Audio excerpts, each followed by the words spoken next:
Welcome to triple X academy. அனைவருக்கும் வணக்கம். இன்றைக்கி நம்ம இந்த வீடியோவில் என்ன பார்க்க போகிறோம் அப்படின்னு சொல்லிட்டு பார்த்தோம்னா, டிஎன்யூஎஸ்ஆர்பி எஸ்ஐ அண்ட் கான்ஸ்டபிளுக்கான நோட்டிஃபிகேஷன் வந்து நமக்கு எப்படி வரும், எவ்வளோ வேகன்சியோட நமக்கு வந்து ரிலீஸ் பண்ணுறாங்க அப்படின்னு சொல்லிட்டு தான் நம்ம இந்த வீடியோவில் பார்க்க போகிறோம். அதாவது நமக்கு கிடைச்ச ஒரு நோட்ஸ் படி எவ்வளோ வேகன்சி வந்து நமக்கு வந்து வரலாம், மொத்தம் வந்து நமக்கு வந்து எவ்வளோ வேகன்சி வந்து காலி பணியிடங்கள் வந்து இருக்குது, அதன் அடிப்படையில் வந்து நமக்கு எவ்வளோ வந்து நமக்கு வந்து வேகன்சி வந்து ரிலீஸ் பண்ணுவாங்க அப்படின்னு சொல்லிட்டு தான் நம்ம இந்த வீடியோவில் பார்க்க போகிறோம். ஸ்டடி பிளான் என்ன அப்படின்னு சொல்லிட்டு இருந்தால், எந்தெந்த லெசன்ஸை இம்பார்ட்டண்ட்டாக நம்ம வந்து படிக்கணும் அப்படின்னு சொல்லிட்டு இருந்தால் நம்ம இந்த வீடியோவில் பார்க்க போகிறோம். வீடியோவை ஸ்கிப் பண்ணாமல் பாருங்கள். வேறு எதுவும் டவுட்ஸ் வந்து உங்களுக்கு இருந்துச்சு அப்படின்னு சொல்லிட்டு பார்த்தீங்கன்னா நம்மளுடைய கமெண்ட் பாக்ஸில் கமெண்ட் பண்ணிடுங்க. வாங்க வீடியோக்குள்ளே போகலாம். இப்போ இந்த பிசி எக்ஸாமுக்கான எஜுகேஷன் குவாலிஃபிகேஷன் உங்களுக்கு என்ன இருக்கணும் அப்படின்னு சொல்லிட்டு பார்த்தீங்கன்னா, நீங்கள் வந்து 10th பாஸ் பண்ணியிருந்தாலும் இந்த எக்ஸாமுக்கு வந்து நீங்கள் எலிஜிபிலிட்டி தான். அதுவே சப் இன்ஸ்பெக்டருக்கு வந்து நீங்கள் அப்ளை பண்ணணும் அப்படின்னு சொல்லிட்டு பார்த்தீங்கன்னா, நீங்கள் ஏதாவது ஒரு டிகிரி வந்து நீங்கள் 3 இயர்ஸ் டிகிரி வந்து நீங்கள் வந்து கம்ப்ளீட் பண்ணியிருக்கணும். அப்போ தான் நீங்கள் வந்து இந்த எக்ஸாமுக்கு வந்து நீங்கள் வந்து எலிஜிபிலிட்டியாக இருப்பீங்க. அதையும் நீங்கள் ஃபஸ்ட்டு வந்து தெரிஞ்சு வச்சுக்கோங்க.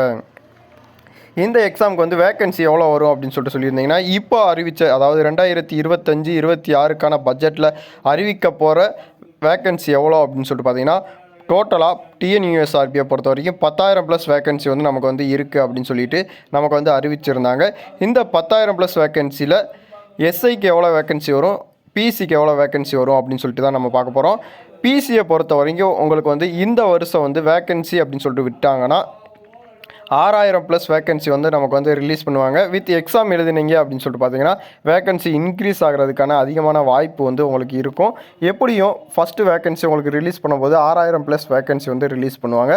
அதுவே நீங்கள் சப் இன்ஸ்பெக்டர் அப்படின்னு சொல்லிட்டு எடுத்துக்கிட்டிங்கன்னா 1,500 போஸ்டிங்க்கு மேலே தான் நமக்கு வந்து ரிலீஸ் பண்ணுறதுக்கு அதிகமான வாய்ப்பு இருக்கே தவிர, அதுக்கு குறைவான வேகன்சி வந்து ரிலீஸ் பண்ணுறதுக்கான வாய்ப்பு வந்து நமக்கு மிக குறைவானது தான் அப்படின்னு சொல்லிட்டு சொல்லலாம். இப்போ டிஸ்பிளேயில் தெரிகிற உங்களுக்கு ஒரு பேப்பர் கட்டிங் வந்து உங்களுக்கு வந்து காட்டியிருக்கேன் பாருங்களேன். இதில் பார்த்து தாலுகா ஆஃபீஸுக்கு வந்து எவ்வளோ வேகன்சி இருக்குது அப்படின்னு சொல்லிட்டு பார்த்தீங்கன்னா 1,453 வேகன்சியும், ஏஆருக்கு வந்து 649 வேகன்சியும், டிஎஸ்பிக்கு வந்து 117 வேகன்சியும் நமக்கு வந்து இருக்குது. அதாவது இந்த டிபார்ட்மெண்ட்டில் இவ்வளோ வேகன்சி வந்து இருக்குது அப்படின்னு சொல்லிட்டு வந்து நமக்கு வந்து சொல்லியிருக்காங்க. அதனால தான் நம்ம வந்து சொல்ல முடியும் 1,500 வேகன்சி வந்து எஸ்ஐக்கு வந்து நமக்கு வந்து வரலாம். பிசியை பொறுத்த வரைக்கும் 6,000 வேகன்சி வந்து நமக்கு வந்து எதுக்கு ரிலீஸ் பண்ணுறாங்க அப்படின்னு சொல்லிட்டு பார்த்தீங்கன்னா, நமக்கு வந்து 10,000+ வேகன்சி வந்து ரிலீஸ் பண்ணுவோம் அப்படின்னு சொல்லிட்டு சொல்லியிருக்கீங்க. அதனால இதில் வந்து நீங்கள் கனெக்ட் பண்ணி பார்த்தீங்க அப்படின்னு சொல்லிட்டு பார்த்தீங்கன்னா, ரெண்டாவது வந்து இப்போ வர பேட்ச், அதாவது இப்போ கம்ப்ளீட் ஆகி முடிஞ்ச பேட்ச் வந்து உங்களுக்கு ஜாயின்ட் ஆகிறதோட இந்த பேட்ச் வந்து உங்களுக்கு வந்து வேகன்சி வந்து எவ்வளோ அப்படின்னு சொல்லிட்டு பார்த்து தான் நம்ம வந்து கால்குலேட் பண்ணி தான் நம்ம வந்து 6,000+ வேகன்சி வந்து வரும் அப்படின்னு சொல்லிட்டு வந்து நம்ம வந்து சொல்லியிருக்கோம். அதை நீங்கள் தெரிஞ்சு வச்சுக்கோங்க.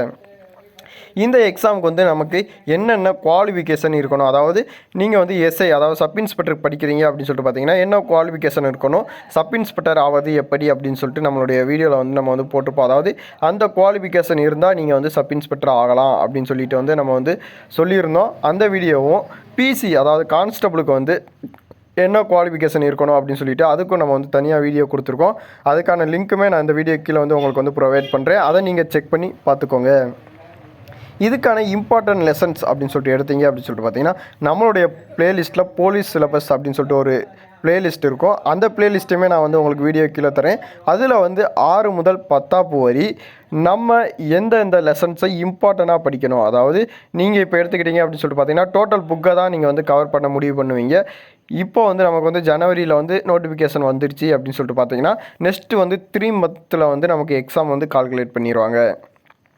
கவர்மெண்ட் ப்ரொசீஜர் படி 1 மந்த் வந்து நோட்டிஃபிகேஷன் பீரியடு, நெக்ஸ்ட்டு 3 மந்த் வந்து உங்களுக்கான எக்ஸாமுக்கான பீரியட். அதாவது 3 மந்தில் வந்து எக்ஸாம் வந்து கண்டக்ட் பண்ணிடுவாங்க. நெக்ஸ்ட்டு 1 மந்தில் வந்து ரிசல்ட் வந்து பப்ளிஷ் பண்ணிடுவாங்க. இதுதான் நமக்கு கவர்மெண்ட் வந்து கொடுத்த ஒரு ஆர்டர். இதில் தான் நமக்கான எக்ஸாம் வந்து இப்போ வரைக்கும் நடந்துக்கிட்டு இருக்கு. ஆனால் ரிசல்ட் வர்றது மட்டும் கொஞ்சம் தாமதமாக தான் நடந்துக்கிட்டு இருக்குது. அதையும் நீங்கள் செக் பண்ணிக்கோங்க. இப்போ அந்த லெசன்ஸில் வந்து நீங்கள் எடுத்துக்கிட்டீங்க அப்படின்னு சொல்லிட்டு பார்த்தீங்கன்னா இம்பார்ட்டண்டான லெசன்ஸ், அதாவது இப்போ 6ஆம் வகுப்பு எடுத்தீங்க அப்படின்னு சொல்லிட்டு பார்த்தீங்கன்னா உங்களுக்கு அறிவியல் பாடத்தை எடுத்த வரைக்கும் 7 லெசன் வந்து கொடுத்துருப்பாங்க. அதில் நீங்கள் 7 லெசனையும் ஒரு தடவை வாசித்துருங்க. ஆனால் அதில் இம்பார்ட்டனாக அதாவது ஒரு 3 லெசன் வந்து இம்பார்ட்டண்டான லெசன்ஸ் வந்து நான் உங்களுக்கு வந்து ப்ரொவைட் பண்ணியிருப்பேன். அந்த லெசன்ஸை வந்து ஒரு 2 தடவை நீங்கள் வந்து கவர் பண்ணிக்கோங்க. இதை நீங்கள் ஒரு தடவை படிச்சீங்க அப்படின்னு சொல்லிட்டு பார்த்தீங்கன்னா அதை ஒரு 2 தடவை வந்து நீங்கள் வந்து கவர் பண்ணிக்கிங்க. இல்லை அப்படின்னு சொல்லிட்டு பார்த்தீங்கன்னா இந்த இம்பார்ட்டண்டான லெசன்ஸை மட்டுமே நீங்கள் படித்தாலுமே கட் ஆஃப் மார்க்குள்ளே வந்து நீங்கள் வந்து வந்துடலாம். ஆனால் லாஸ்ட் வந்து ஓவரால் கட் ஆஃபில் வந்து உங்களுக்கு வருமா என்ன அப்படின்னு சொல்லிட்டு நம்மளால் சொல்ல முடியாது. ஆனால் நீங்கள் வந்து கட் ஆஃப்குள்ளே வந்து நீங்கள் வந்து வந்துடுவீங்க. அதனால தான் நம்ம சொல்கிறோம் அந்த லெசன்ஸை வந்து ஒரு தடவை வந்து நீங்கள் வந்து வாஸ்து பார்த்துக்கோங்க அப்படின்னு சொல்லிட்டு தான் நம்ம வந்து சொல்லுவோம். வாஸ்து பார்த்தோம் அப்படின்னு சொல்லிட்டு பார்த்தோம்னா எக்ஸாமில் வந்து உங்களுக்கான அந்த ஆப்ஷன்ஸை பார்க்கும்போது எப்படி அதுக்கான ஆன்சர் வந்து நம்ம பண்ணுறது அப்படின்னு சொல்லிட்டு நம்ம வந்து தெரிஞ்சுக்கலாம். நான் வந்து உங்களுக்கான நோட்டிஃபிகேஷன் வந்து எக்ஸாம் வர்றதுக்கு ஒரு வாரத்துக்கு முன்னாடி வந்து உங்களுக்கு வந்து உங்களுடைய பேப்பர் அதாவது டிஎன்யூஎஸ்ஆர்பியில் ஓஎம்ஆர் சீட் வந்து நம்ம வந்து எப்படி கரெக்டாக ஃபில் பண்ணுறது வித் அதுக்கான ஆப்ஷன், அதாவது இப்போ கொஸ்டின் எடுத்தீங்க அப்படின்னு சொல்லிட்டு பார்த்தீங்கன்னா அதுக்கான ஆப்ஷனை வந்து நம்ம எப்படி சூஸ் பண்ணலாம். இப்போ வந்து உங்களுக்கு ஒரு கொஸ்டின் தெரியலை அப்படின்னு சொல்லிட்டு பார்த்தீங்கன்னா அதுக்கான ஆப்ஷனை வந்து நம்ம வந்து எப்படி சூஸ் பண்ணணும், அது ரிலேட்டடான ஆப்ஷனா இல்லையா அப்படின்னு சொல்லிட்டு நம்ம எப்படி தெரிஞ்சுக்கிறது அப்படின்னு சொல்லிட்டு நம்ம வந்து வீடியோ போடுவோம். அதையும் நீங்கள் பார்த்தீங்க அப்படின்னு சொல்லிட்டு பார்த்தீங்கன்னா நீங்கள் வந்து எக்ஸாம் எழுதும்போது உங்களுக்கான ஒரு குழப்பம் இல்லாமல் இருக்கும். இப்போயே வீடியோ போடுறீங்க அப்படின்னு சொல்லிட்டு சொன்னீங்க அப்படின்னு சொல்லிட்டு பார்த்தீங்கன்னா இப்போ போட்டோம் அப்படின்னு சொல்லிட்டு பார்த்தீங்கன்னா கண்டிப்பான முறையில் நீங்கள் எக்ஸாம் எழுதும்போது மறந்துடுவீங்க. அதுவே எக்ஸாமுக்கு ஒரு வாரத்துக்கு முன்னே போட்டீங்க அப்படின்னு சொல்லிட்டு பார்த்தோம்னா நீங்கள் வந்து கரெக்டாக அந்த வீடியோவை பார்த்துட்டு போய் அந்த இடத்துல வந்து உங்களுக்கு வந்து ஞாபகம் வரும். இந்த எக்ஸாமுக்கு வந்து இந்த கொஸ்டின்ஸுக்கு வந்து இப்படி ஆன்சர் பண்ணால் கரெக்டாக வரும் அப்படின்னு சொல்லிட்டு.